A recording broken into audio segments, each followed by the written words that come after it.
finally live, runoff season, the continuation, joined tonight by JaNice VanNess, by George Lopez, her, we're going to say campaign manager, although George can clarify that if he needs to, and of course, Larry Cox. We're going to run the countdown, give people a chance to tune in. If you have questions, comments, throw them in the chat, obviously. If it's a question, do me a favor, put a big Q at the beginning, a Q colon, so I can separate the questions from the comments. We'll be back in a couple of minutes.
All right, guys, welcome back.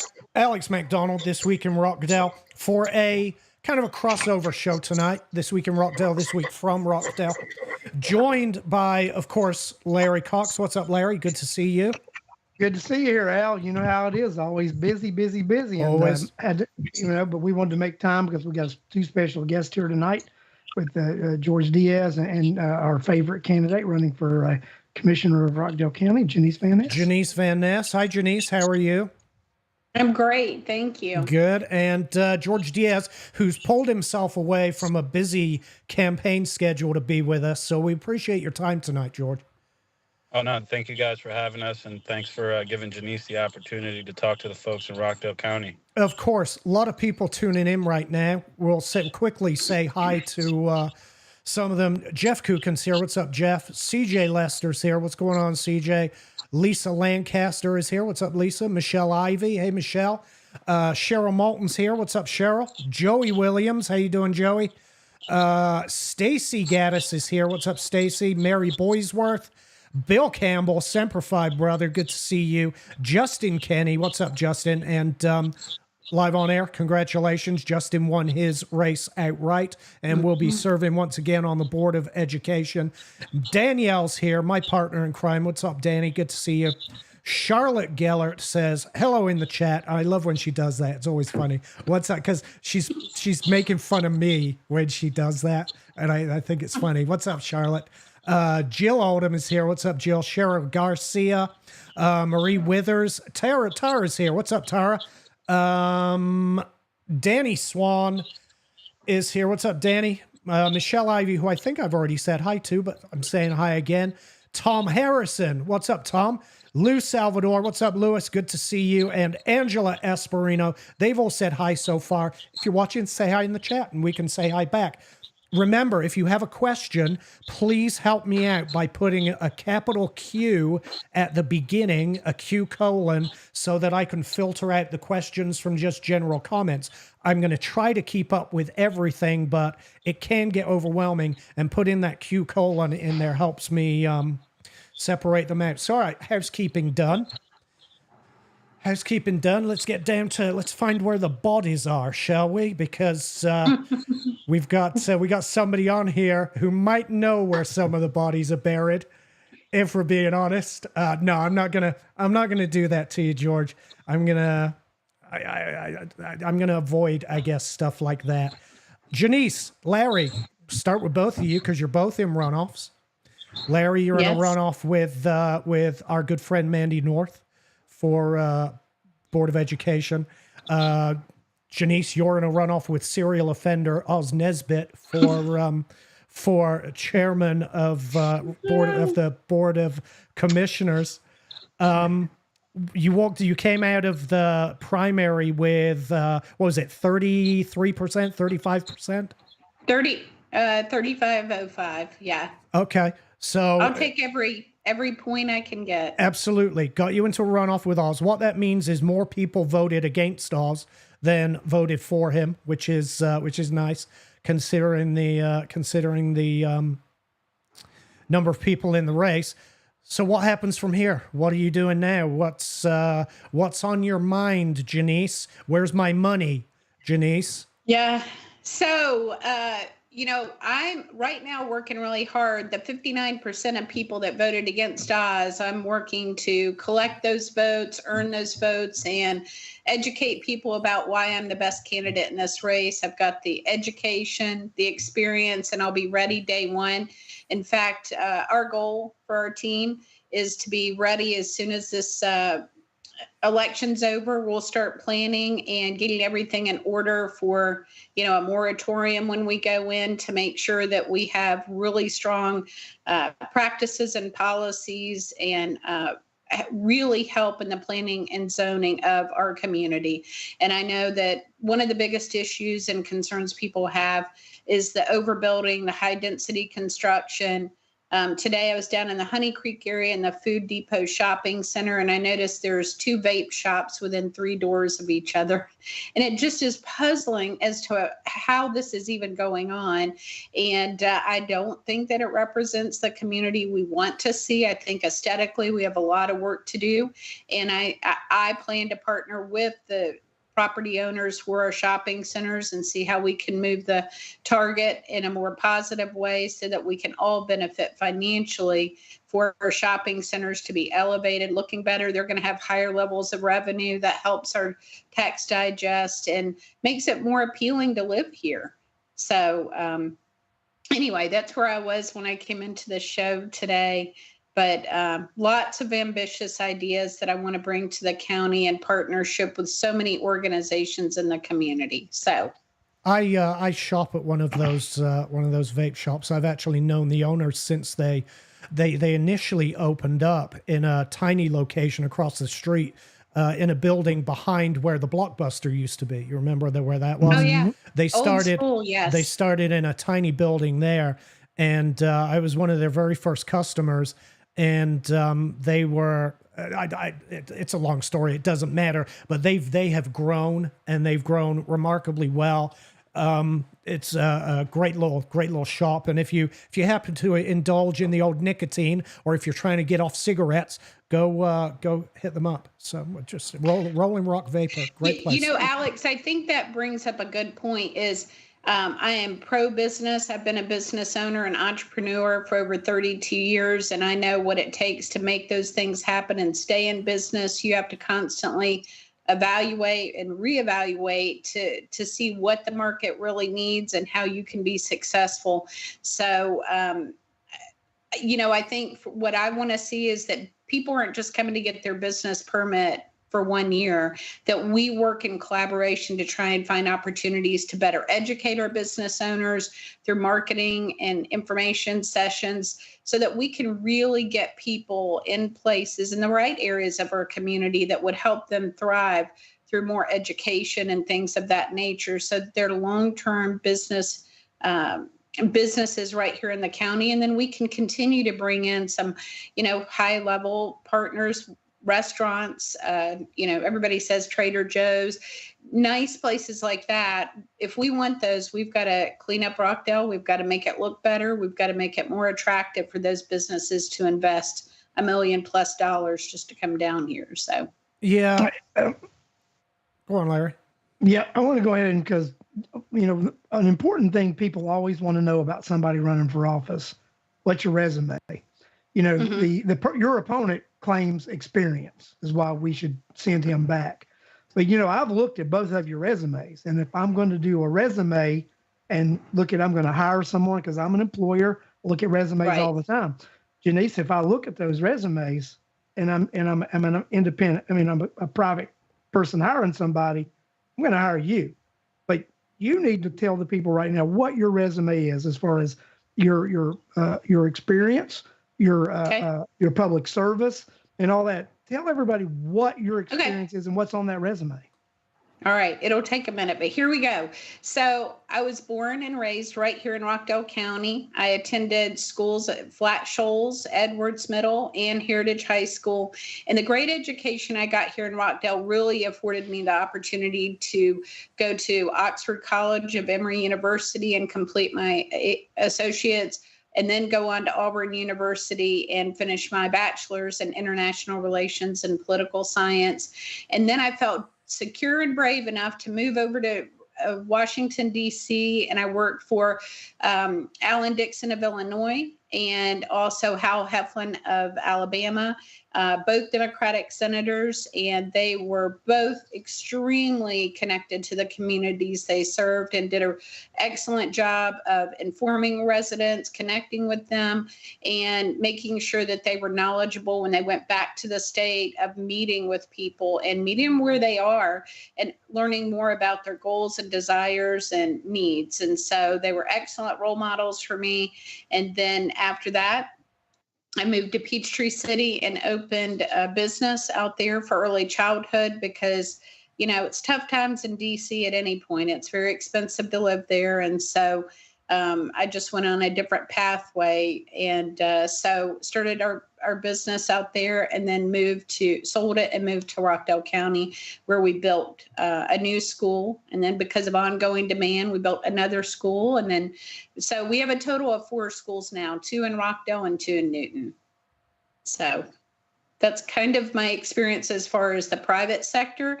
As far as public service, I have been elected twice to the Board of Commissioners, and our children were very young. In fact, Emerson was 1 year old, our youngest, when I was elected, and I was able to balance everything in daily life plus service to the community for 8 years, and I really enjoyed that. I'm, of course, familiar with the budget, the operations of the county, the complexity of the HR department, all the different departments I'm very familiar with.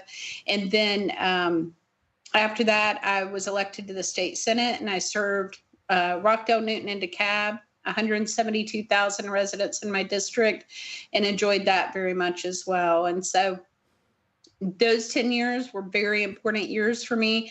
I took the opportunity to make sure I participated in regional leadership conferences, Georgia economic development trainings, and a wide array of classes through the ACCG at the Carl Vinson Institute. So I've got a full resume of different trainings and partnerships that I've been able to have throughout my time in service and working with the, even training at Atlanta Regional Commission. So just a lot of different partnerships that I've worked with to try and advance the opportunities for Rockdale County. So I'm going to ask this because somebody in the chat's actually asking about whether we've looked at resumes. There's another person in this race, obviously. I'm going to do a little compare and contrast here. During your years of public service, did you ever sexually assault a young woman and lose your job? I did not. During your years of public service, did you ever send sexually explicit videos to a person in your employ and have to settle a lawsuit using taxpayer money? I did not. Okay, that's interesting. While we're talking about resumes, have you, during your years of public service, have you ever done anything that would cause anybody to have to sue you and cost the taxpayers money? No, absolutely not. In fact, I'm familiar with HR regulations, and being knowledgeable about HR regulations, how to manage people, performance improvement plans. Those are all really important in this role as a chairman, because when you have performance improvement plans for employees that may not be meeting the targeted goals, those are critical to get them to the next level. And if they don't reach the next level, it relieves you as a government entity or a private business of some of the responsibility for paying unemployment tax. So Rockdale County does not pay like private sector. You pay a percentage on your payroll, and that is how your unemployment insurance works. And so if you have a great rating and don't ever have claims for unemployment insurance, then you have extremely low rates through the Department of Labor. However, the government's different. So if somebody were to be fired without and they are found to, that the employer did not do their due diligence and a good job with termination, that person could actually get unemployment insurance. And then the county has to, pay monthly those funds to the Department of Labor. Yeah, which costs. So it's very costly when people make poor decisions. Not only can you get lawsuits, you can also have EEOC claims, you can have settlements, you can have people, and this is what we've seen, is people that are given vacation for the rest of the year and don't have to work while we're still paying them a paycheck. And so, those just are not things that I would do. I think you've got to set an example and set the bar high for the staff members of customer service is a priority, and making sure that we're all following the same regulations. My understanding is the chairman did sign a document about acknowledging HR policies and procedures, and how the video that's in question that cost taxpayers over $141,000 actually, that was explained in HR process to all county employees is what I've been told. So, that's a big no-no, sending sexually explicit videos it's to definitely a big employee. no-no. And as far as I know, you've never been arrested for assaulting your husband either. No. No. Okay. No. Just while we did celebrate our 27th wedding anniversary yesterday. Well, so congratulations. But while we're comparing resumes for some people in the chat, I just want to make sure that we get all of the resumes out there. Correct. I think that's only fair. And if, hey, if people want to vote for a serial abuser, a serial offender, have at it. That's your right to do. Right, Larry? It is your right to do. Yeah, it is. Well, and let me say this. I think one of the things that bothered me on this journey to deciding to run was really the sexually explicit video, the settlements with employees, and several that I knew of personally, who have the qualifications to be in the jobs that they were in, but that unfortunately had to be paid settlements because of the treatment that they received. And it was directly from him and the interactions and things of that nature. But more unsettling is the following of having to pay $141,000 for the video and then following it up with a power, politics, and sex event on county property. And that just really left me unsettled as a woman, that like he didn't learn his lesson with the settlement. And so definitely concerns about judgment in those situations. Yeah. Here's a little tidbit from the chat. He signed the policy on December 19th of 2019, and then actually sent the video 2 months later. So much for that policy. Thank you. Right. Thank you, Corliss. That's absolutely amazing. So anyway, enough about him. I think the contrast between resumes is abundantly clear.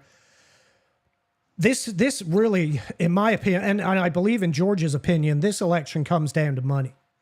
This election is about money, right, George? Well, yeah, I mean, to me, I was hearing JaNice talk about a lot of the things that she'd like to accomplish and be able to bring to the county. But the first thing that came to my mind, those are all great ideas, but they're not going to mean anything if we don't win this race. Folks need to go vote June 8th on Saturday, or they need to participate from June 10th through the 14th in early voting, or go on Election Day, June 18th. And what I tell folks, if they're going to wait till Election Day, I sure hope it's not raining. I sure hope they don't have a flat tire. I hope their water heater doesn't go out. I hope their child doesn't get sick. So please don't wait until June 18th. Especially with the race as important as this. And you're right. To me, it boils down to one thing. It's not about red or blue or black or white or woman or man. It's about one thing. It's about green, dollars, cents. Amen. And I think anybody, whether you're a Democrat or a Republican, agrees with the idea of, hey, first, I want to know how my money's spent. And two, I want to feel that my money is being spent. I want to see it. And I mean, you guys have a few of the slides that the campaign has put out to try to illustrate some of these things. But like, this is one of the best ones that I think about is, Rockdale County residents have paid $44 million more in taxes this year than in 2018. And does Rockdale look or feel $44 million better? Absolutely not to me. And again, I also see this wholeheartedly. I mean, when Oz first walked into the office, it was about $67 million budget. Now we're looking at about $111 million budget. And I think when you compare that to how much of those budgets are based off of salaries and benefits, they don't translate to services and everyday services that we're feeling and seeing in Rockdale County. Listen, I am a Democrat, okay? I don't have any issues with taxes, because I do believe taxes are needed for us to have the services that we expect from our municipalities and our counties. But I have an issue when Rockdale County has the highest millage rate out of Gwinnett County, out of Newton County, out of any neighboring county, out of Fayette County, places like Peachtree City, where their millage rate is lower than Rockdale County's. And those communities look and feel better than Rockdale County. Yep. If Rockdale County was as good as the Marietta Square, as some of these other neighborhoods that everybody's trying to go to, Roswell, Alpharetta, then that'd be different. And the issue that I have is, listen, Oz has been in office for 16 years. This is what I want folks to also realize. So it's not like this idea of I'm fixing it, I'm working on it. Well, bro, I got to be honest with you. You've been working on it for 16 years, so something's got to give. So I think at this point, I understand why some folks in the community feel the way they feel about Oz. Because, listen, I mean, he's a charismatic gentleman. But at the same time, I think once people get to realize what he is and what he isn't, most folks will tell you, hey, I think it's time for a change. Yeah, listen, it's something that Larry and I've discussed many times. I don't see where the money's gone. And I think the budget was $59 million when he took office as chairman, I thought, and now it's 111. And I think it's important to point out that if you go back and look at the rate of taxation while JaNice was on the board, these tax increases didn't start until JaNice left the board. Until JaNice. Well, I will say this. I mean, and I've shared this before with both Post 1 and Post 2. I have a lot of respect for Commissioner Washington and Commissioner Williams. But it also has now gotten to the point I've shared with both of them that now you guys also have to carry some of this blame.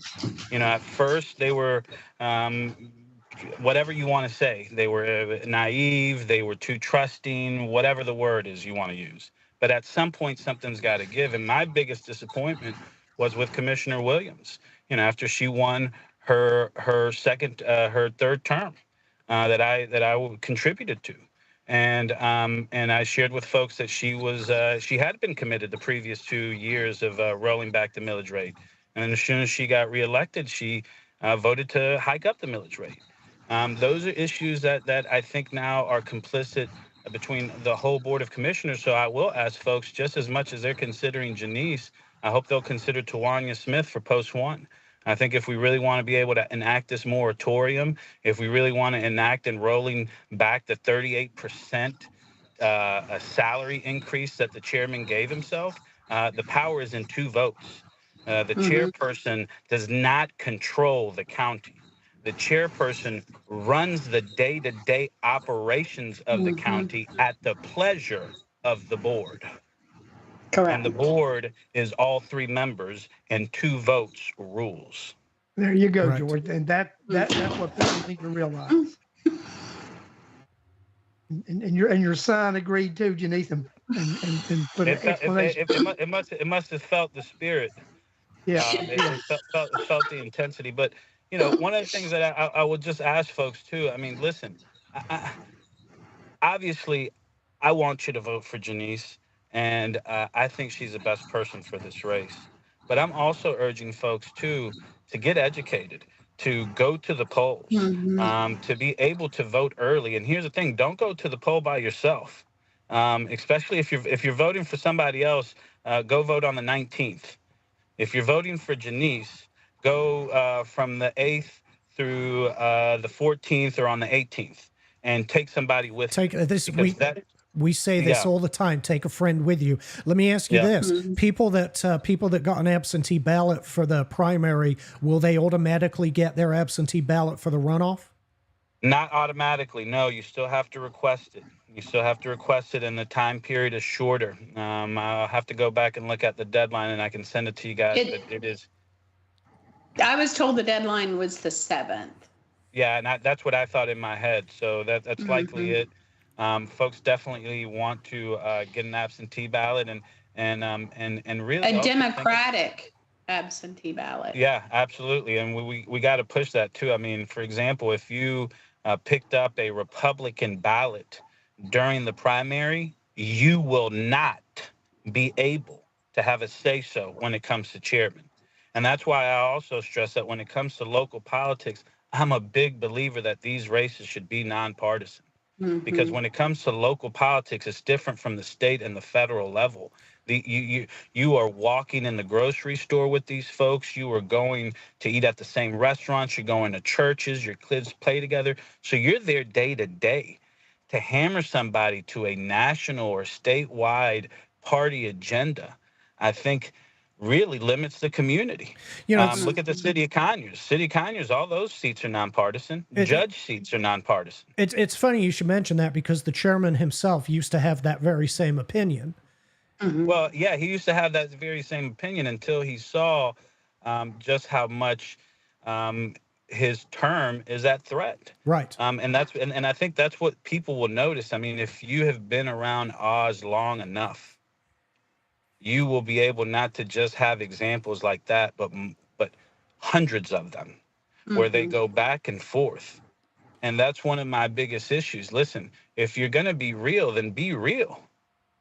And if you're going to BS, then at least listen, I heard somebody say this today, and I hope I can say this on here, but, don't piss in my face and tell me it's raining. Right. I know the difference. There you go, George. Right. I agree with that. I know the difference between pissing in my face and rain falling on my face. That's right, folks. And that's the issue that I have. I hope I was allowed to say that. If I gave you're fine. Because that's like the Jim Croce song. You don't tug on Superman's cape, and you don't piss in the wind. You must not have heard the things I've said before. That folks, was we're We're getting a collection of questions in the comments. Please, again, put a Q : at the beginning of your question so I can filter it down. And we will get to your questions. I see 3 at the moment. If you've put in a question so far without a Q : at the beginning, please type it again with the Q and the colon so I can filter them out and have access to them. We do want to go to something. We talked about the budget. We talked about the budget ballooning. We showed the graph and we showed, do you feel $44 million better? Mm-hmm. And we talked about no services actually.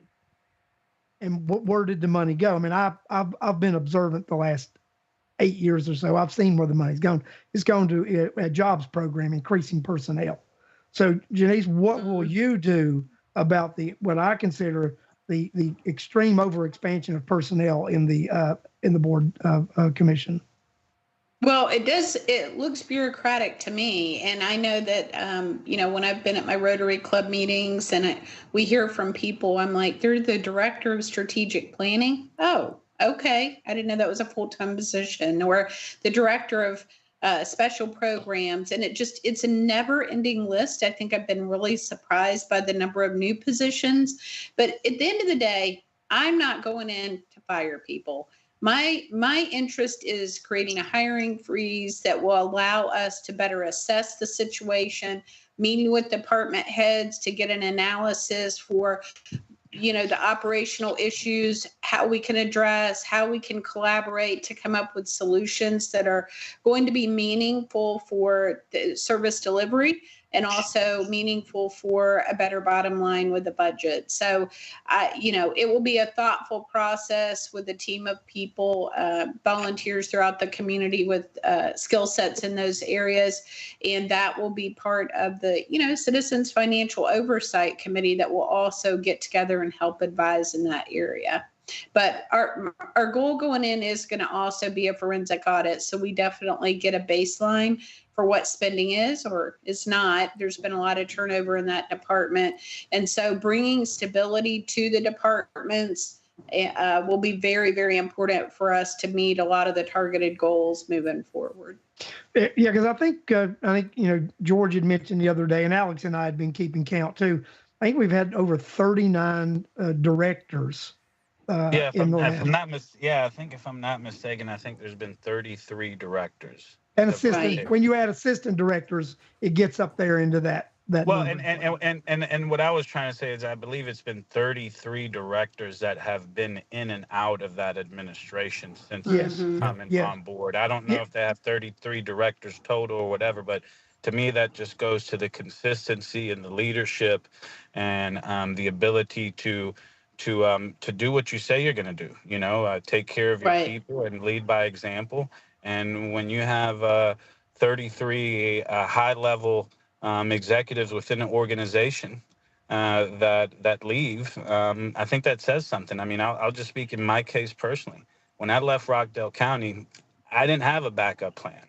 I didn't have this golden parachute that everybody thought I did. When I left, and I was done. The only thing I told them is that I think I'd earned the right to bring up the discussion and let them decide how far they wanted to take it. But I gave my letter and I walked out. I didn't have a job. I didn't have anything. It was just time. It was just time, and you still haven't sent me that recording. Well, I mean, to me, it's just like, what's the point of it? It's like, I what's mean, the point? I know. I mean, my point for it would obviously be different to yours, but hey, whatever. You don't have to send it to me, George. That's fine. No, I mean, it is. Listen, there's no need anyway, because everyone knows who Oz Nesbitt is. His track record shows who it is. His track record, his record of serial abuse, his record of abusing and demeaning women. Just go look at the recordings of the public meetings, the Board of Commissioners meetings, where people go up to the microphone and how he just talks down to elderly ladies and just treats them like garbage. But here's the one thing I got to add, right? Here's the one thing I got to add to this. We all know this. Right. The community already know this. Right. So yes. that to me, the only difference now is like, we can continue to talk about that, or we can talk about those numbers. Because to me, I think when I was in that meeting with JaNice's committee, I mean, we had over 70 people that showed up in less than 14 hours notice. I mean, JaNice hasn't been on a ballot for 12 years. Right. And in 14 hours for over 70 people to show up from all walks of life, that does tell me something, because the one thing that everybody is realizing that is undeniable, whether it's based off his character or based off his behavior, whatever he is or he isn't, we've already grown to live with it. You're right. So- whatever so- he so- is or so- isn't, what he has done is cost us money. So my question then is, how do we fix the finances of Rockdale County and make it bearable for people to be able to afford to live here, JaNice? So I think going in with that forensic audit is going to be key, and expediting that and making sure we get quality results so that we can move forward in a positive way. Having that Citizens Financial Oversight Committee that can start work is, July. Looking at a lot of the information that's going to be pertinent for our decisions, policies, procedures, things like that. And of course, we're going to work in a collaborative spirit with the other commissioners as well, because I'm sure they have their own ideas of maybe how we can improve the county financial situation and things like that. But it's going to take a serious focus on making sure that we are running efficiently but effectively, and making cuts of wasteful spending, right off the bat. And that's also going to take the partnership of everybody from the sheriff's department to every elected official under the general budget. So definitely collaboration is going to be key, but I think any elected official has to know how upset citizens are with the current situation. Let me ask about this then. I hear people talk about a housing moratorium or a moratorium on construction. And I've heard you mention it. And my question is why? Because here's the thing. We've got to expand the tax base in order to distribute the burden among people, especially with this $110 million bond that they're going to be issuing. That Oz has already promised the borrowers, because we're issuing the let's say the purchasers. They've already promised them that they'll raise taxes as much as they have to be able to service that debt. So in order to do that, we're going to have to expand the tax base. Yeah, everyone's talking about a construction moratorium. To what end? So the maximum would be 6 months, and that should be plenty of time for us to look at other communities. I've already started doing that. Henry County has just put a moratorium in place. An example of a policy change that we may want to make is there's 5 miles between dollar stores. There's 5 miles between liquor stores or whatever, choose the business you want distance between, and looking at those, making sure they're legal and, can stand up in a court of law, making sure that we're looking at communities like Sandy Springs, Peachtree City, and bringing those policies before committees to really analyze those. And the other thing is that we have to have training for our planning commissioners and for our board of commissioners to really understand zoning law, so that when we do need to deny a project, that we understand what the process is going to look like, and we say the right things, follow the right guidelines, so that we, in the end, we have a leg to stand on in a court of law if we need to. So I think that, we will prioritize those items, and it should allow us time to advance. And again, it's not just all construction for the moratorium. It can be singled out to high density construction, which would also allow us to look at the impact for stormwater, our hospital, roads and infrastructure, our school system. All those things need to be taken into consideration as we're approving these projects. And I went to the meeting last Tuesday. There were 20 county employees in the meeting. There was one county attorney, and there were 3 commissioners, and then 4 citizens, one of which was myself, Tawanya Smith, and then a friend who got appointed to the Animal Control Board. So small turnout, for all those directors. I feel for them. I think it's important they have many things to do. I don't need to hold them hostage during the meeting every week. So I kind of have a different plan for how that could be worked and be more beneficial to the county employees. It's also important when we're planning to understand who it is that's actually moving to Rockdale, not who we choose to attract, right? It seems like we're developing, or at least we're zoning for the kind of young dual income hipster household that simply isn't moving to Rockdale. The average age of the person moving to Rockdale right now is over 55 years old. And those folks from the ARC and the Census Bureau. Yeah, those folks aren't moving here to rent a $3,000 a month townhome. Simple as that. And which is, by the way, why those townhomes have now been converted to rentals, because there was no market to sell them. Correct. I'm not going to say that we predicted that on this show, but we did. Because we do understand who's moving to Rockdale and why they're moving. This administration seems to be so out of touch with that. Will you look at, will you commission a study? Will you look at existing studies? Will you actually pay attention to who's moving here and come up with a zoning plan that reflects that? Yeah, we'll definitely look at those things. And I think the committee is going to be quite effective in reaching the goals, which are going to give us better ordinances and stronger expectations. And I'll say this, before I left in 2014, we had a great overlay plan for Salem Road, and that has not been followed by any stretch of the imagination. And the aesthetic beauty has declined to such a low number. It's just ridiculous over there on the Salem Road corridor. And it's quite honestly an embarrassment that we aren't following those ordinances. And I've made code enforcement aware of those things on a regular basis. And if we want to clean up Salem Road and make it a safer place for people to live, more family oriented, we've got work to do.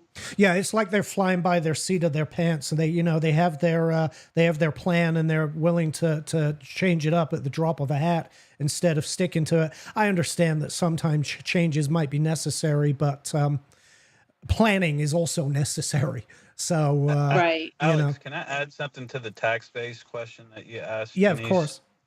Well, and this is one of the things that have always stressed. I mean, even when I was part of the administration, is that even at that point, I think we were tapped out on the resources or the taxes of just the residential base.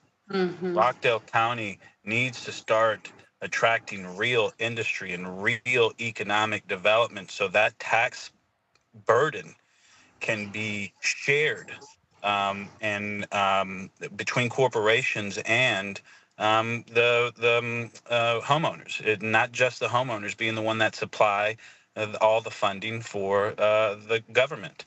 So I think attracting industry is important, but that's one of the issues that I also have, is that there's a lot of talk of economic development from the current administration. But my first question would be to them, show me the first real economic development project that has been brought to Rockdale that you did not have to use tax incentives to bring here.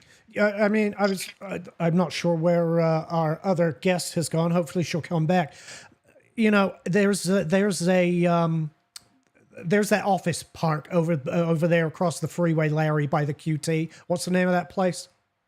Wall Street. Is it Wall Street? Last time I drove by there, granted it was a year ago, but the place was sitting empty.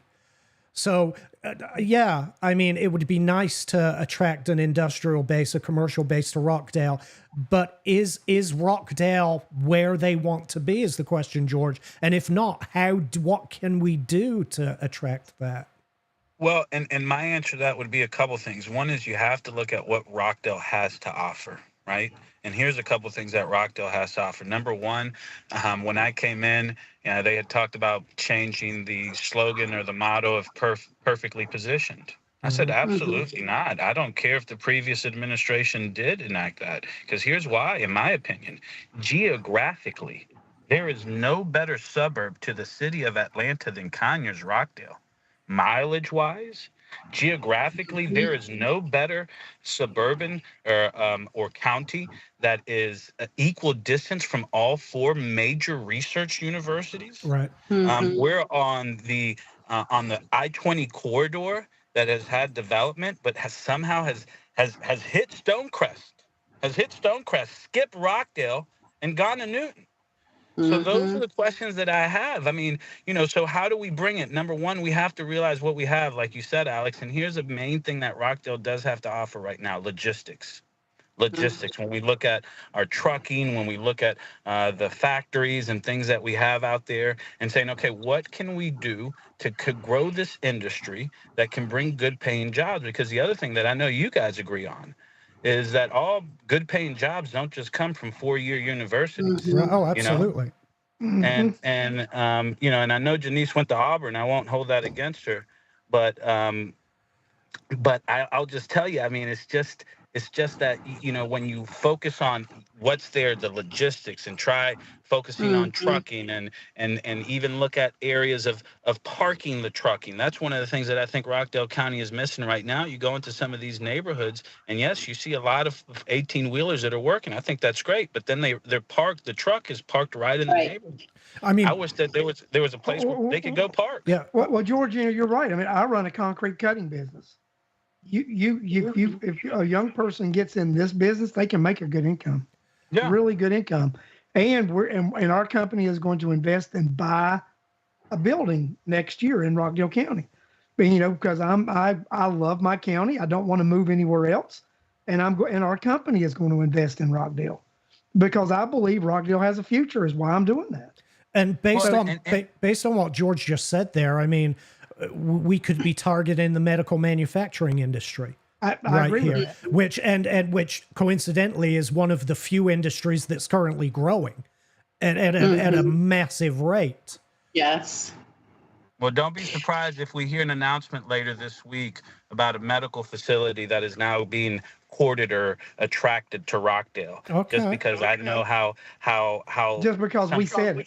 Yes, exactly. That's what I mean. That's exactly what I mean. Yeah. Okay, let's go to some questions. And JaNice, did you want to say something real quick? I did want to clarify what George said. So the city of Conyers I was at a meeting, the city of Conyers did approve a site for truck parking. Oh, good. Okay. Yeah, that was a couple of weeks ago, just so you know. All right, let's start going through some questions. Larry, you addressed the ethics board, right? Not the ethics board. We talked about the sewer and water, and you have both boards that the county just quit appointing people to. Okay. Question from Lisa. JaNice, are you in favor of a citizens ethics board? I know the answer to this because you already did it. Yeah, we did that in 2014. That was really important to me because I could foresee some of the challenges we're experiencing now. So, we set it up. Originally, it was very partisan with a Republican Party, a Democratic Party appointee, and I forget who the third one was. But we negotiated and we got it to be a Chamber of Commerce member, the Bar Association, and then the Homeowners and Civic Association also had an appointment. So people were appointed to that board, but it's just sat and is defunct because for some of the very concerns we all have regarding this administration, the chairman, let me specifically focus on that, it's not meeting or active. And that's a concern. I mean, when you're in leadership, I think you should, be subject to that type of thing. I wouldn't have a problem with the ethics board being in place, and I would want it to be active when I'm there. So would you say that the problem might be that the current administration doesn't specifically want oversight? They don't want the hassle of it. Notice a lot of the meetings, the retreats are out of town. That's purposeful. They don't want they don't want eyes on you, right? Citizens or eyes on them. And, it is, it's a lot of work to file all those open records requests for the citizens. It's also a lot of work to reply to all of them as well. So, under our administration, we hope that trust and transparency level is heightened and people have a sense of, a positive feeling. They feel like they can engage, come to meetings, and that they're motivated to support the goals that we have. And so we will give them plenty of opportunities to do just that. And what about the Water and Sewer Authority?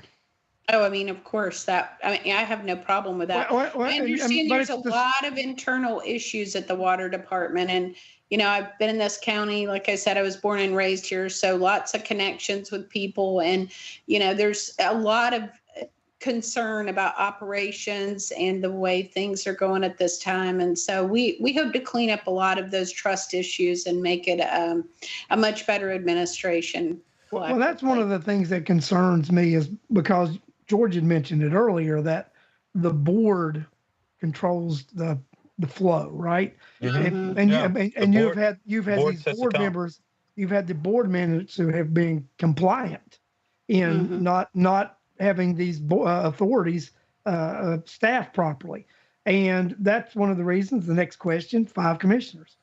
I think if you have 5, you may not run into these issues with the 2-person controlling, because you're more likely to have some people in there that are rebel rousers, and they may stir the stuff up instead of go along, get along. So what is your thought process about a 5-person commission, and how would that serve Rockdale County? So I've looked at a number of models, including Fayette County, which, for a long time modeled, was very close in numbers to what residents we have in Rockdale. They have a 5-member board, but 4 of the members they go through a process and they elect the chairman for the year, I think is the time period. And I think they have some districts and some at large. Newton County has by districts. They're constantly fighting about different things, and I don't see it any better off than what we have in Rockdale. I think the most important thing for me, though, is to really inform residents and make sure that our legislature, first of all, our legislature representatives, House and Senate, they're going to have to get along. I don't want to string the residents through thinking it's going to happen. It's a real possibility if we have people with their minds already made up about what's going to happen. So getting all that information together and being authentic in the transparency of that is going to be very important. I think one of the reasons that there was opposition to the legislation was that the chairman's role, instead of day-to-day operations, would change, and it would be, they would have a full-time county manager. So that would mean a salary cut. For me, that's fine. I want the long-term success of Rockdale to be viable, and so I am certainly fine with that. All right, got a lot of viewer questions to get to here. Danny asks, where can we donate? Danny, I can answer that question for you. Head to JaNice VanNess, JaNiceVanNess.com, and you can hit the donate button right there. And thank you very much, Danny. Tom Harrison asks, Oz put in place a guard system to get in his office where you have to be buzzed in just to ask a question. Will you have more of an open door policy for your constituents? Absolutely. I don't know that they actually have. I'm going to take Tom's word for it, but Oz always talks about his openness and his ability for anyone to call him and all that jive. George, you got some knowledge about this. I saw the look on George's face there. No, I was just going to say, I mean, Tom's exactly right. I mean, I've experienced this firsthand for different business and different things that I've had to do out in the county since I've left. And the issue that I have with it is not that the door's locked and that it's buzzed. The issue that I have is that it goes against what the opponent shares with us that are his core values. Right. That, he always talks about how accessible he is. JaNice. So that's what I mean. It's out of two ends of the mouth. Yeah, and this goes to something I've asked you before, JaNice. I mean, you're a busy woman. You're a businesswoman. You own schools. Well, whatever. Doesn't matter what you own. You're remarkably busy. This is a full-time job. I asked you, how are you going to manage juggling it? I don't think you're going to have a problem. You didn't seem to think you're going to have a problem. But how does that play into accessibility to the citizens? Well, I think for me, I'm a people person, so I enjoy those experiences and being a problem solver for people. And I think the more information we can share with the public, the less likely they'll need to come and meet. But certainly there will be open times and accessibility that we can meet those needs. And I've always felt safe in Rockdale County, so I don't know that I need that buzzer system, and we'll just further evaluate the situation. But no, definitely being accessible. I know I needed to meet with the chairman a couple times about things, and call my assistant was the answer.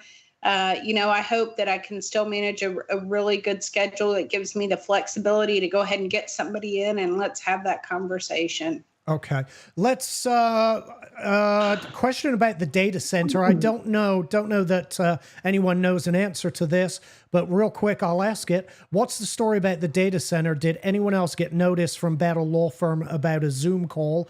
I didn't. No. Sorry, Mary. So I do know, because I attended the Economic Development Council meeting, and they keep touting how it's going to bring billions of dollars in tax revenue. Please realize it's only going to provide 10 to 12 jobs at the most. And, it will be dependent on our water system for cooling and things like that. Yep. Look, I'm ready to meet with anybody that's going to bring tax opportunities, jobs, and those kind of things to Rockdale County. And if it's a viable project that's good, excellent. We are excited about that in Rockdale County. But remember, as the land mass wise, we are very limited, and we need to make the best decisions for the land we do have available and make sure that we can balance the tax digest. And, my thought is really restoring property back to the community that can be used for businesses and not for governmental purposes. And the example of that would be the two new buildings they're buying on West Avenue, and a myriad of other properties that I would like to see back on the tax rolls. Gotcha. Question from Corliss, and I believe this stems from the fact that Real Women Atlanta are kind of outraged that a real woman is running for office in Rockdale County. And so people have been asking about this. JaNice, will you share your voting history that you have voted for other parties? Yes, I would be glad to do that. And let me say this, I think when people come on the scene and they want to expose information and that kind of thing, I think we really ought to take a few minutes to look at the history of the organization itself.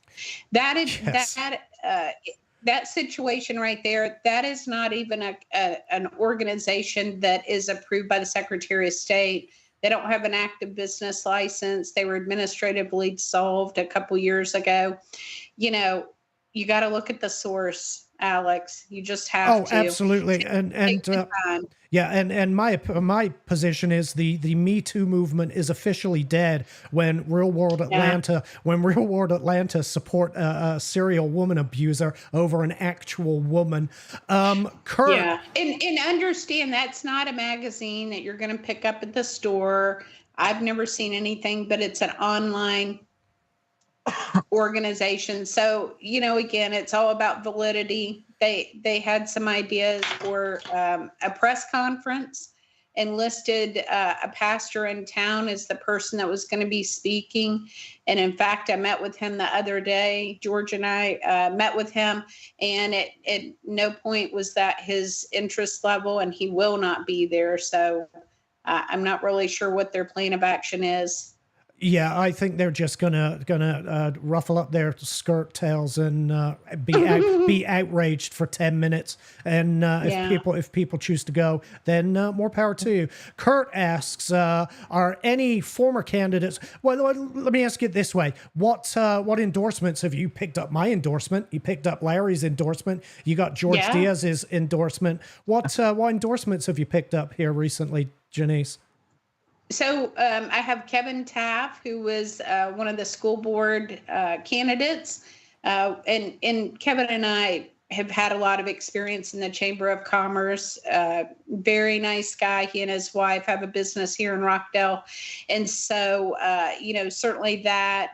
Dr. Jim Sindelbach, who always is a voice of reason and calm. great environmentalist, very big supporter, but he was in the race before I jumped in. But he and Susan have been longtime supporters of mine. And then, we'll talk to some other candidates because we definitely want the support of people who are looking for good government with trust and transparency at the forefront of what we do. But I think my credentials will, make me ready day one. And we will have a great plan together. We will be relying on more citizens to engage on some of those committees, not just for the Citizens Financial Oversight Board, but also for one more focused on planning, zoning, and business recruitment. I know that typically the Kevin Hanna and the predecessor to economic development, they're primarily focused on the industrial and manufacturing arena, not so much on retail and commercial smaller businesses. So that is an area that I would like to also focus on some development. Okay. Here's a question from CJ, which I think is probably better directed at the people involved, the people who are currently in office. The 903 Old First Baptist is going to be torn down. Is there something that can be done for that not to be torn down for a parking garage? Did they even ask Conyers Presbyterian if they wanted to be next to a parking garage? I don't imagine that anybody in this venue is able to answer that question without speculating. I can. Oh, you do? Go on. Well, I was on the committee for the courthouse and administrative complex. And so as we worked on the plans and went through all of that the final result of the company, Jericho, that was hired, that was their plan, was to put the parking deck over there. And I actually am the only person that voted against that plan. And I love my colleagues that worked with us on that plan. But I know from a historical standpoint that the people that live in those historical homes, the value of that First Baptist Church and, First Presbyterian being next door, I don't think that's what people want in the area. So I voted against it. Gotcha. This one from Josh Allgood, one of our favorite people in Rockdale. I don't know that many people are familiar with Josh, but Alex and I are. Yeah, Larry and I. Oh, are. I think they are now. He's quite spicy. He's wonderful. So. He's brilliant. He's got my kind of sense of humor. He says, "Is Ms. VanNess a, in quotes, true Democrat, or did she make the switch to bamboozle Rockdale? Just trying to clarify so I can shit talk on next door." He says, which is amazing. Yes. At the end of the day, you were able to qualify to run on the Democrat ticket. Correct. Now, when I ran in 2015, I did run under the Republican ticket. And, through the years, I've seen things as they've progressed. And I will say, please remember, I work at a school where we teach good manners, decorum. We're a Christian-based program. And so character means a lot. I can't say, despite some of my friends that are Republicans, I can't say I'm proud of the behavior of Donald Trump. Doesn't mean that there aren't some great policies. But at the end of the day, decorum means a lot to me. And so I've always been supportive of whoever is in office in that role. But it left me feeling a little unsettled. I know when I left the state Senate, my admin assistant, who Larry knew as well, and Alex, you knew Kathleen as well, and my suite mate, he ran for governor, and they were big Trump MAGA people, and they were like, "Oh, if you don't get on this train," and I said, "I'm not doing it. I'm not collaborating. That's not my interest area and who I am as a person." I've always represented the people of Rockdale. I know how offensive that is to many, many people. And so out of respect for our citizens and just because of my personal beliefs, it's just not been a good fit. So the switch, yes, I do feel like from a math standpoint, sure, the numbers work better. But at the end of the day, when we look at local politics, the city council's nonpartisan. I wish we were nonpartisan in the commission, but we're not. And so for that reason, when we look at principles, I am a fiscal conservative, social moderate. I know the people of Rockdale. I am willing to learn and listen to how they feel like we should improve our community. But I think that I can address the issues I think we have in common. We all want public safety. We want to feel safe at the, in our community. We want to be able to thrive financially. And right now our tax policies aren't set up for that. People are going to be priced out of their homes. People think, oh, you get host. Well, host isn't enough at this point. The valuations, the skewed picture that's being painted, it's not fair. And sometimes, June 3rd, tomorrow is the last day to file an appeal. The people that most likely know how to file an appeal are probably people that are more educated and know about the process. A lot of people, which may be the least of these, have no idea how to do that or understand the valuation that they received. So who's going to be punished at the highest level? Probably them. Right. Well, and that is really tragic. Yeah. Listen, I can say I am a Republican. I run another show over on Rumble, which is it's a news show. It's a conservative news show. And I lose subscribers all the time because I'm not a devout Trump supporter. Never have been. I didn't support him in 2016. The only reason I support him now is purely out of spite because of the lawfare that's going on. They were successful in making me a Trump supporter, is what they did. Yeah. So I mean, I know that people like to paint all Republicans with the same brush. And listen, we're guilty of it as well. We try to paint all Democrats with the same brush.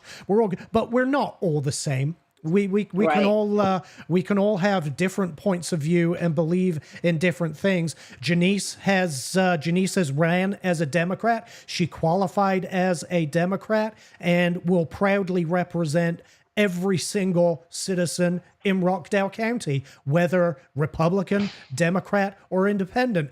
I know this based on her track record.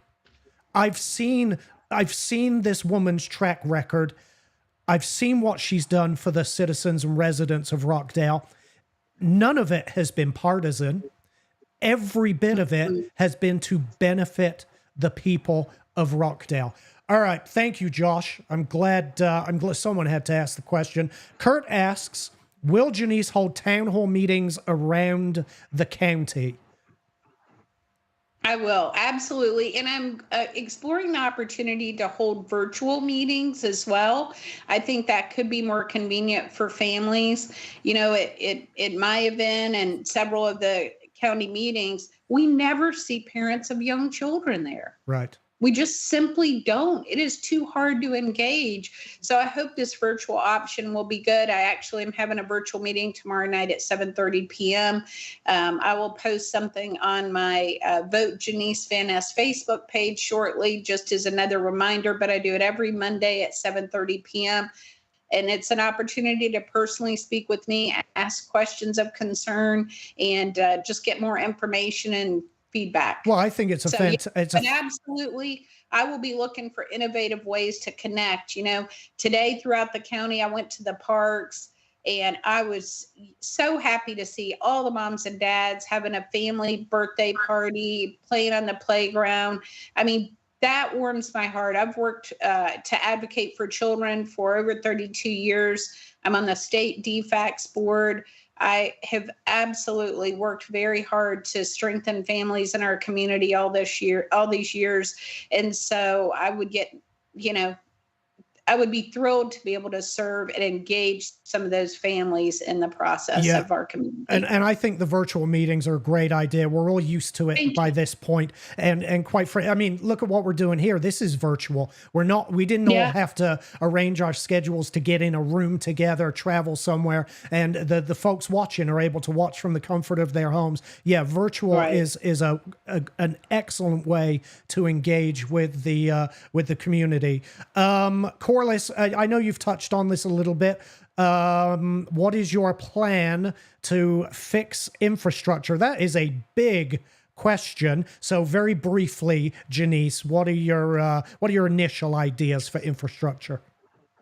Okay, so some of the key partners with that are going to be ESG, who has been the supplier and the the partner in the water and treatment plants and handles the sewer and things like that. We have a lot of work to do. I know we've upgraded 2 package plants. We've resolved some issues with the cab because we were buying water from them.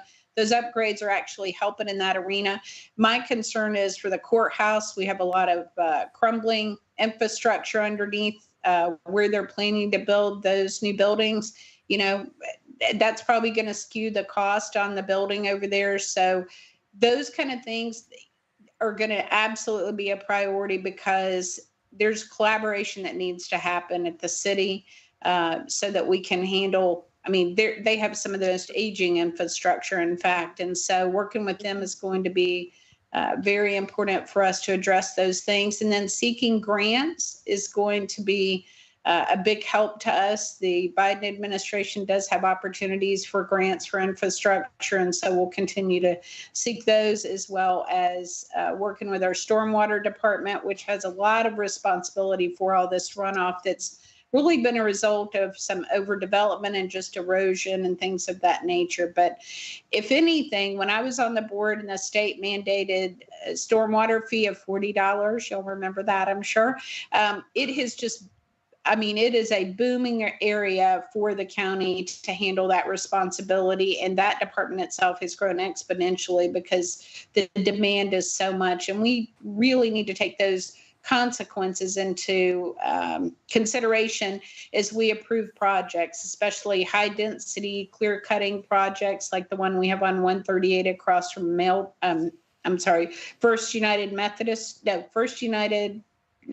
the Baptist Church on 138. I'm sorry. First Baptist. Across from there, there's about 36 acres that was clear cut in 4 days. And the subdivision next to it, Mountain Valley Estates, has been severely impacted. We have citizens that literally had runoff water coming into their homes to the tune of $25,000 to $30,000, and some people had insurance that covered it. Some people had none, and so really, it's a big issue as to whether an injunction should have been issued for that project, because the company, and there's documentation, the company when they clear cut was going into the buffer zone. And so anyway, it has created a lot of issues for that subdivision, and Nicole Lichner and several other people have been working very hard to get the word out, but repeatedly they have met with stormwater. They have met with the chairman and other people representing the county and not made any headway. Gotcha. So, Lisa, I'm going to address this one as quickly as I can. What's going to happen when those $400,000 townhomes turn into Section 8 housing? I don't know that they will. My prediction, Lisa, was that they weren't going to be able to sell them.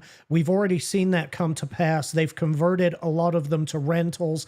They're commanding $3,000 a month rentals, wow. which the market isn't going to sustain. And at this point, it's going to be a race to the bottom, and we'll just have to wait and see what happens to those communities, unfortunately, at this point. Cheryl asks, would you keep the county attorney? Or would he be the city manager with 5 if we went to 5 commissioners? I think there would probably be a hiring process for the city manager, but JaNice? There would be. Okay. For the county manager, yeah. There would be a hiring process and credentials required for that position. And it would be a very important position because it would be somebody that you'd want to hire for the long term. If we look at the city, they have really done a good job of mentoring employees to really move up the ranks. I think they had 5 people that were current employees that were on the list for consideration for city managers. Tony Lucas retired after 40 years of service. And so how exciting to think you've developed talent, that you have 5 choices for that position. Mm-hmm. And Cameron Kelly was the one selected, but certainly very good job on the city's part in developing talent internally. Yes. Cheryl, I believe JaNice has addressed your question. I'm not sure that there'll be monthly meetings, but certainly more options for citizen meetings with JaNice, in particular virtual, which I think is fantastic. Kurt, I want to ask your question about transportation, but could you please clarify what your question is for me? I'm not understanding it. Go ahead and type it out again for me. I do have a question too, G. Homelessness. So I've been noticing here as of recent that we have got a lot more transient homelessness that is happening in Rockdale County. Have you noticed that also, JaNice? Well, I can say no to that because they had a homeless count date, and I participated with my friend Jessica Smith, and we were up quite early, went and did that. We found no one. We went outside of our big zone near Honey Creek and found no one. And so I was really interested in the numbers. And so the person that was the head of the task force and special projects for the Board of Commissioners, I reached out about 2 weeks later to ask, how many people did we count? And I was told, well, I don't have a number yet, but I'll get back to you. And later I followed up. She didn't have a number. Then I was told that it was sent to the information was sent to the state and we're waiting on it to come back. And I was like, no. I'm just looking for, I saw one person and they saw two. So that's 3 total. Plus I saw 5 people. So it wasn't real big math. It was all addition. Second grade addition. I actually saw 6 homeless people today, JaNice, while putting out signs. So and I saw an individual with a tent under a tree somewhere today. So we are beginning to get this homeless transient thing that's happening. That's a real thing. Observed it myself as I've been out in the county personally putting out my own signs and not touching anyone else's. Let me say this. The people that know the best is the First United Methodist Church in Old Town, who has done an outstanding job of really meeting people where they are and serving people. And this has gone on for years. It's been something they're very passionate about. They were a great partner when the county needed cooling shelter and warming shelters. And I thought that was a better solution than the county taking on that burden solely. We just are not equipped as a county to really address that. But when we can partner with the faith-based community and our nonprofits, I think we're going to see some stronger relationships and better ideas. But I feel a little like this homelessness task force is a farce. I haven't seen anything productive out of them. The fact that we can't even get numbers out of something that happened a couple months ago is unacceptable. I'm just telling you today, putting out signs, I actually ran it. 6 people. And I would believe it. But Larry, more are coming. And let me tell you why. They are coming. We have all these places that were supposed to be for sale, as Alex said.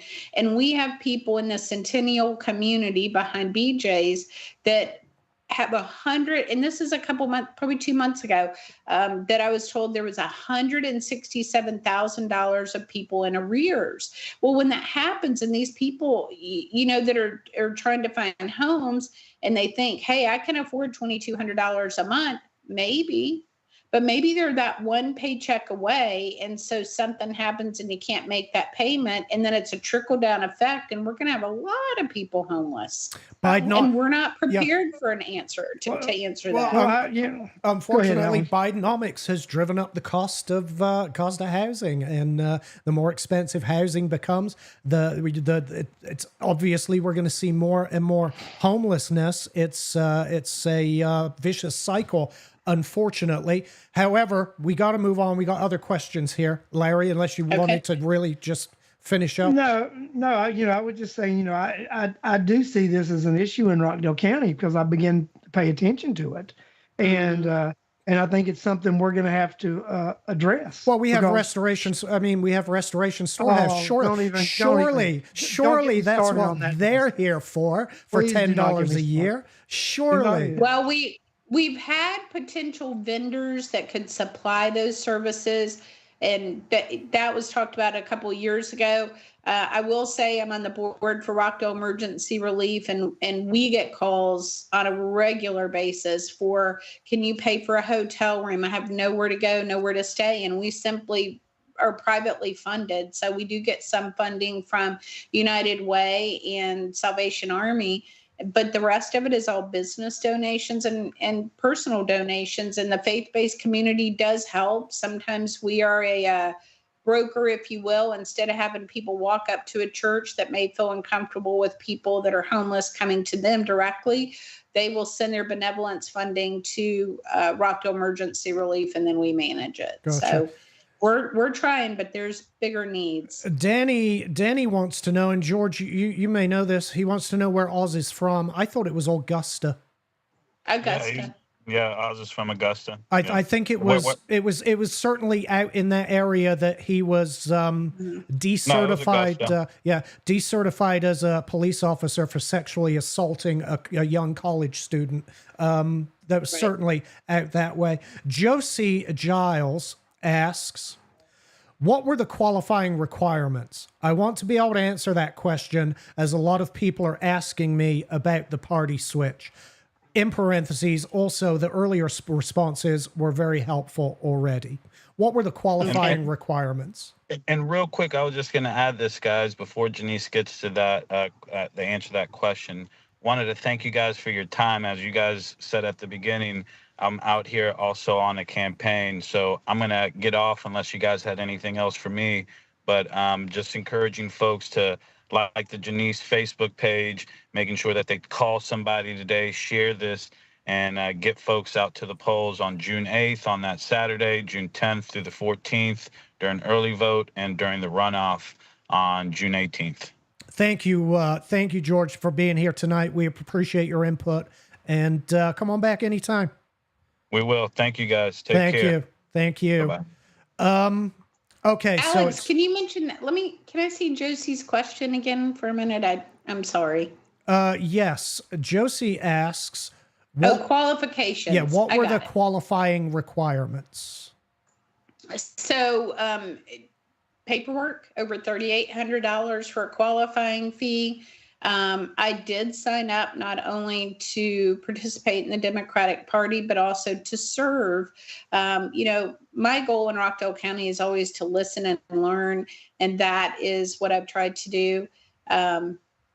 So it was as simple as that, attesting to the Democratic principles, which were not printed out. I do have the documentation somewhere of what I signed, but no matter what party you're in, and even in the Republican Party, I will say, I don't know that they always do a good job of posting at every meeting what the principles are and going over those things. There's key principles for both parties that I think people talk about, but where is the poster on the wall that explains exactly what those are?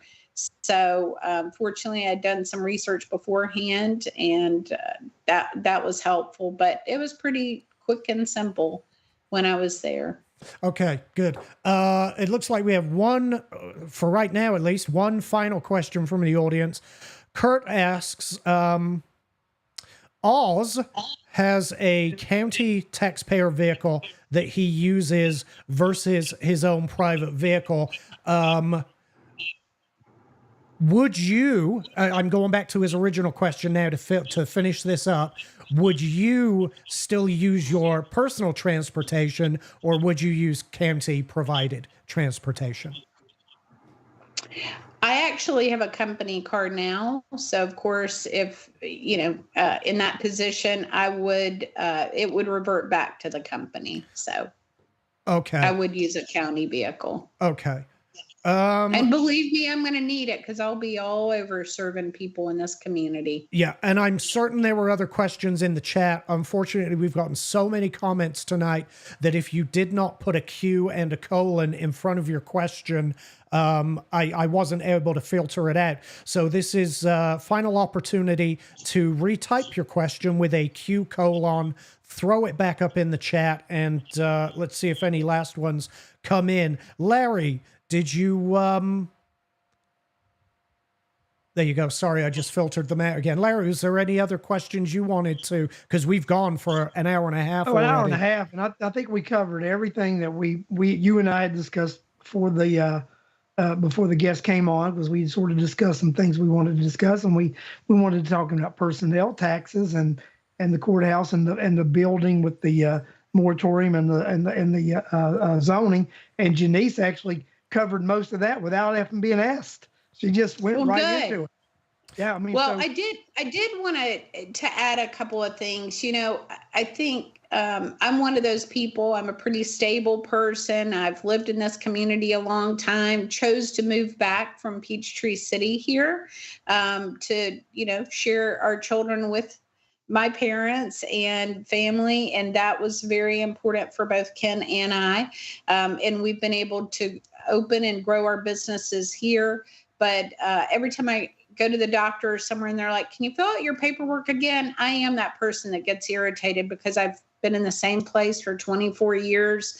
And, I think stability does matter. And I think it's really important for people to know I've served this community out of love and empathy for people that may need assistance and during hard times and things like that. I've been engaged through Rotary, the Chamber of Commerce, my subdivision. Some of my favorite projects are Phoenix Pass, which is for single moms and their children. Soaring Heights, which is a development project for developmentally disabled adults. And of course, our church, Rockdale Baptist, who we just love the people, and our pastor, Billy Moss. So lots of connections in the community. I hope people will remember that, and the critical importance of going to the polls starting this Saturday, June 8th, the 10th through the 14th, and again on Election Day. But please go early.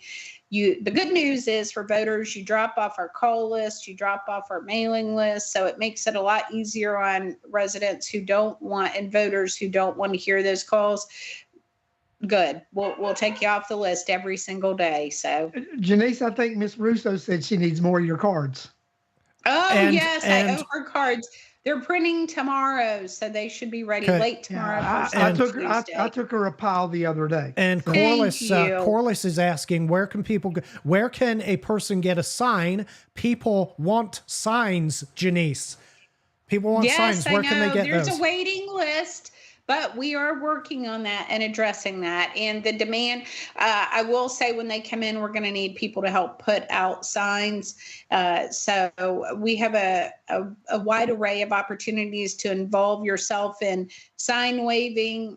We definitely need to make sure that's happening every day on some of the main thoroughfares, but also on this Saturday, Monday through Friday next week, and definitely on Election Day to cover 16 precincts. You can sign up to take a shift. My number is 770-356-7301. So people can just text me how they want to help on the campaign. We'll also be making phone calls and going door to door. So definitely, it's a good way to meet some of your neighbors and friends right here in the community. Okay. As you know, you might be aware, I don't know if you are, I believe it's June 6th. Some outraged people will be expressing their outrage at apparently a dramatically scaled back struggle session over at the courthouse. Lisa asks, do you happen to have a function taking place on June 6th? Well, we actually have several offers on June 6th, working at one of our big retirement homes that had previously invited us before this. And also we have an opportunity for a debate. Unfortunately, none of the normal organizations decided to offer a debate, but I'm hoping we can pull a debate together. I think it's so important for people that aren't aware of the issues to come out and hear about what's important. And even if we don't have a debate, I think I'm going to just have a town hall and make myself available for those conversations to happen. Yeah. Here's my input on this. This is not JaNice's opinion. This is the opinion of the host. I think if you're considering a vote for JaNice VanNess, you may want to go to this little struggle session on June 6th and ask questions. Ask why Real Women Atlanta, why certain apparently public, what was it? How did they bill it? Community leaders, why certain community leaders in Rockdale believe that a disgraced police officer who sexually abuses college students, who's been arrested for assaulting his own wife, who has been sued and settled a sexual harassment lawsuit at work, and who, quite frankly, has an absolutely disgusting record of victimizing women. I would go and ask why they prefer that person over an actual woman. That would be my questions for those people at their little struggle session. You could Google, or they could Google me and the opponent. Right. Oh, Kurt asked. There's plenty out there. Yeah, Kurt, we already know this because she was here today. Kurt says, do you know where South Rockdale is? It seems that Oz and company don't. Absolutely know where South Rockdale is, North Rockdale. Yeah. Yeah. Growing up here affords you that opportunity. And, my mom's family's been here for several generations. So my mother's she is a Rockdale County historian. She could tell you all kinds of interesting facts about this community. And I was at my parents' today for my daughter's graduation event, and they live on a rock quarry here in Rockdale County that's not far from Zaxby's, and it's pretty interesting to think about. That was actually where they mined gravel for I-20, and has brought lots of joyous memories for our family. I'm the oldest of 8 siblings, and so lots of great times there. And it's just a beautiful, unique property right here in Rockdale County. And so good place to call home. Danny, that's a very good question. But more importantly, how can people vote for a man with his record? Rather than how can they let anybody, he asks, how can our county let Oz run with his criminal record? Well, I mean, that's the beauty of America. You get to run for public office, but you're also subjected to public scrutiny when you do it. And it comes down to the voters to either tolerate that type of behavior or send a message that it will no longer be tolerated in Rockdale. Everybody can head over to JaNiceVanNess.com to get information, latest news, information about the campaign, information about the platform. There's a contact form there. And of course, there is a donate button there for anybody that chooses to donate to the campaign and reach out to the campaign for signs. There is like JaNice said, there is a waiting list. Luckily, the signs are in demand. Yes. So, and my email address is just JaNice at JaNiceVanNess.com. So they can also email their address and phone number and email, and I'll also add that to the list as well. Okay. So. Perfect. Well, let's. Alex, I do want to tell people that I will be having a show midweek at some point with Tawana Smith. Okay. I will be having her on the show and doing an interview with her midweek. And then next Sunday, I had talked to Danny about interviewing me, and I was going to talk to her about this. I had thought of maybe that I might get Miss Dr. Tanae Davis to interview me, the former candidate for the post 5 position. So I think what I want to do is have Miss Dr. Davis interview me. She was a Board of Education candidate here in Rockdale County. So I think I'm going to have Tanae do my interview next Sunday. Okay. So Tanae, so I think I'll have 2 shows coming up. We'll have a midweek show, which I'll let people know when that one's going to be. And then next Sunday, we'll be back on the regular broadcast this midweek and next Sunday. Yeah. So, and just to clarify, you had spoken to Tawana about coming on with us this evening as well, but she made arrangements to come on with you on Wednesday, right? Yes. Because I mean, she was more than welcome here tonight as well. And just so you know, I guess George, he's running her campaign, so it would be nice for him to know that as well. But Tawana has made plans to go on with Larry Wednesday, so everybody tune in for that. But yeah, JaNiceVanNess.com. Get out and vote. Real quick, let's talk about who can vote, because yes, that matters. It matters in this. So it's easier for me to say everybody can vote, except the Republicans who voted in the runoff. So if you asked for an absentee ballot, a Republican absentee ballot, and didn't use it, you can still vote for me. There's about 1,300 people in Rockdale County who are registered voters who can't vote. That's if they pulled a Republican ballot in the primary, they're the only people that can't, Alex. And there's a little over 1,300. Yep. So if that's all. All the other 62,000 minus 13 something. So you've got like 61,000 X number. They are eligible to vote in this primary. Okay. Yeah. And if you're unsure, and I so need their vote. Yeah, and if anyone is unsure, you can always contact the Board of Elections, and they'll help you out over there. They do a great job over there, to be honest with you. I was there that Tuesday night. But I want to say very this, smoothly. Alex.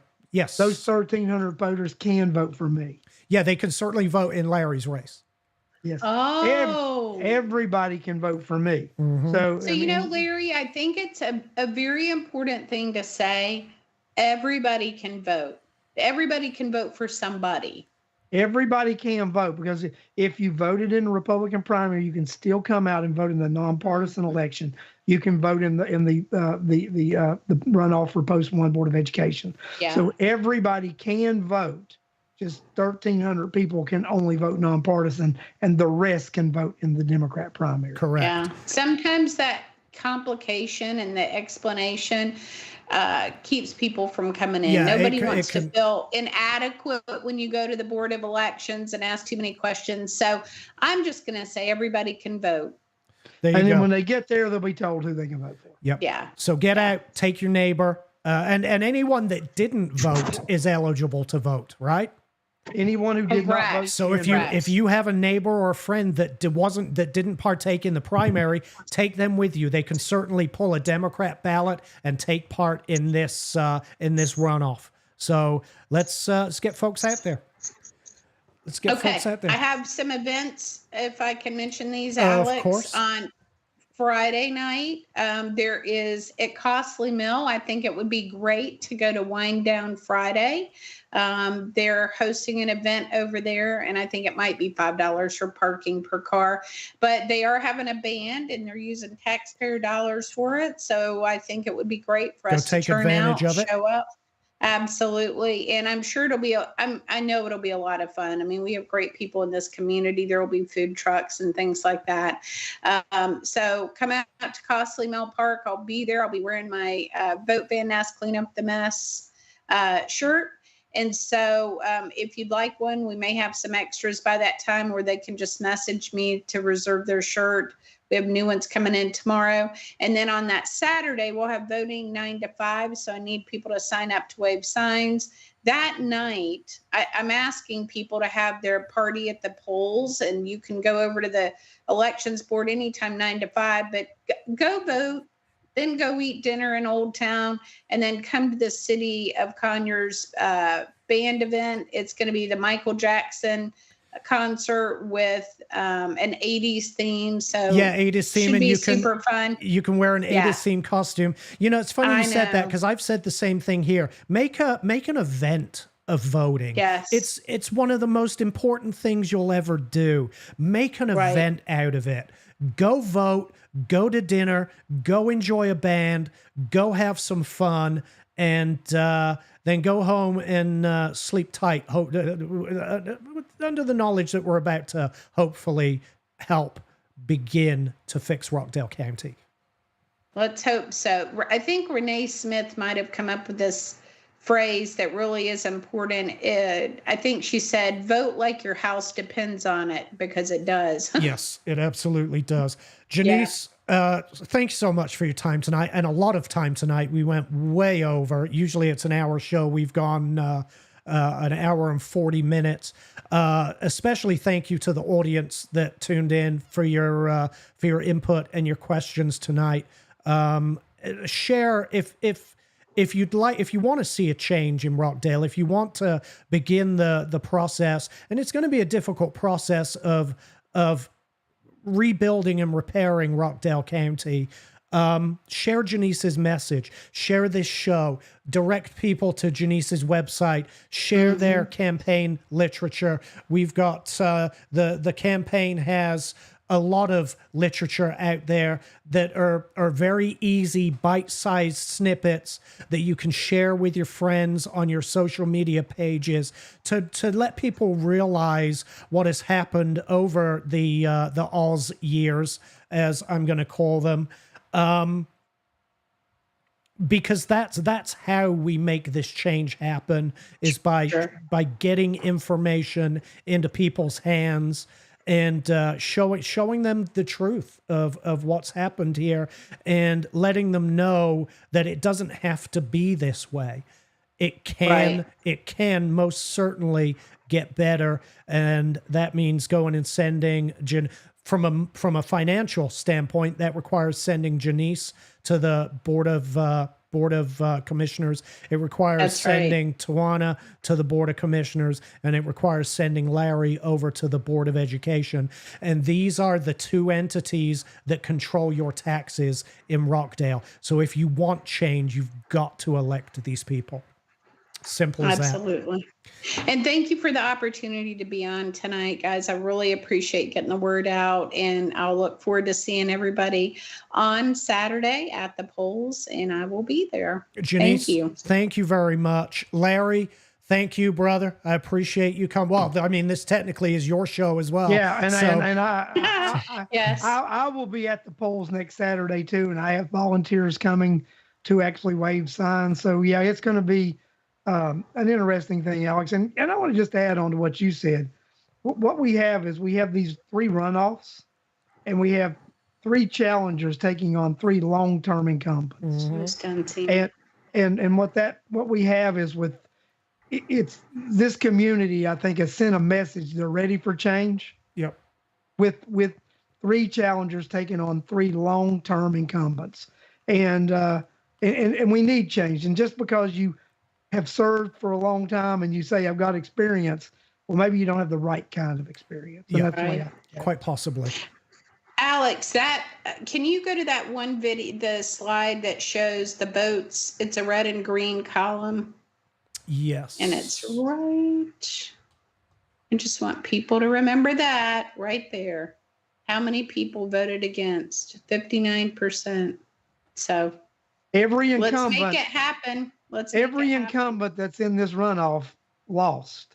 Yeah, because the challengers got the majority. That's why we're having a runoff. Yeah, this is very, very the beginning the process of repairing Rockdale is very, very doable. Very doable, but it's absolutely critical that everyone eligible gets out and votes for JaNice, for Larry, and for Tawana, and then we can get that process underway. Folks, JaNice, Larry, if you would stay in the call. I'm going to wrap this up real quick. Okay. Tune into, folks, to come back, tune in. Well, don't come back here. Go to Larry's page this week from Rockdale on Wednesday, when he'll be sitting down with Tawana to discuss her runoff. For a lot of you, this is a night for celebration, because it's the last you're going to see of me until the next until the next Larry. How can I put this? Until the next controversy, I suppose, in Rockdale County. So Larry's show. I got a feeling when I get elected, Al, I'll be on your show also. Yeah, hopefully you'll be coming back on, because I'm going to want to know where my money is, Larry. That's right. Yeah. So guys, I really appreciate it. Everybody that tuned in tonight, really appreciate it. Please share this, but more importantly, share JaNice's message, right? It's not, it would be lovely for people to get eyeballs and earballs on this show and hear what JaNice has to say. But the bite-sized chunks of data that the campaign has prepared, super easy to share, super easy to get in front of eyeballs and to spread the message and to let people know that there is an opportunity for change here. So that's it, guys. All right. Thank you. Love you. Thank you, JaNice. Thank you, Larry. Guys, love you. Appreciate you. And until the next time. Thank you. Stay on. 0 through